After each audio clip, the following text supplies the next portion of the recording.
अस्सलाम वालेकुम दोस्तों, आवां मोहम्मद यासीन ऐं तव्हां ॾिसी रहिया आहियो सिंधी शोबिज़ अपडेट। दोस्तों अॼु की हिन वीडियोज़ में मां तव्हांखे ॿुधाइण वारो आहियां त एस भट्टीअ जो दिल जो बाईपास थियो आहे। दोस्तों मां तव्हांखे ॿुधाईंदो हलां त एस भट्टी सिंध जो वॾो अदाकार आहे। दोस्तों तव्हां एस भट्टीअ जे लाइ दुआगू थियो त जीअं हू जल्दी सिहतयाब थी वञे ऐं उहो जीअं त हींअर दिल जे बाईपास थियण सबबि हींअर सख़्तु बीमार आहे ऐं एस भट्टी सकाफ़त खाते खां पिणु अपील कई आहे त मुंहिंजी दिल जो बाईपास थियो आहे ऐं जीअं त मुंहिंजी माली मदद कई वञे। ऐं दोस्तों मां तव्हांखे ॿुधाईंदो हलां त ज़ुल्फ़कार बुर्दीअ एस भट्टीअ जी दुआगू लाइ हुन पंहिंजे अकाउंट ते पोस्ट बि पिणु छॾी आहे।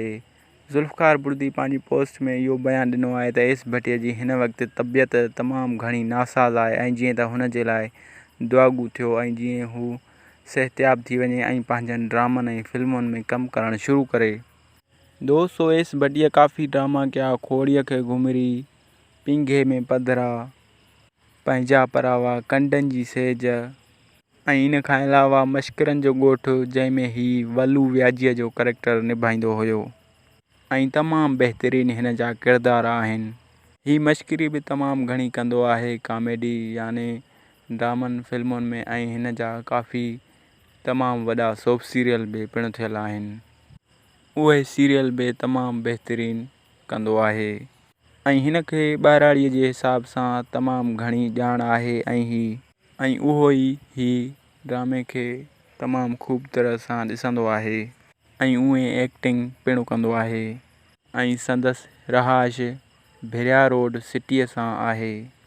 ऐं दोस्तों मां तव्हांखे ॿुधाईंदो हलां त तमामु ज़बरदस्त एस भट्टी दिल जो मालिक आहे ऐं जेकॾहिं तव्हांखे एस भट्टीअ खां पुछिणो हुजे त स्क्रीन ते नंबर अचे पियो ऐं तव्हां हुन ते कॉन्टेक्ट नंबर ते राबितो करे एस भट्टीअ खां तबियत पुछी सघो था।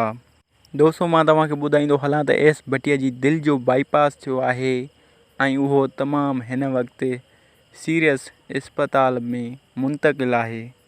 हुन जे लाइ तव्हां दुआगू थियो त जीअं हू जल्दी ठीकु थी वञे ऐं उन खां अलावा एस भट्टीअ जे लाइ तव्हां तमामु घणियूं दुआऊं कंदा कयो त जीअं हू ठीकु थी पंहिंजनि ड्रामनि ऐं फिल्मुनि में कमु करणु शुरू करे।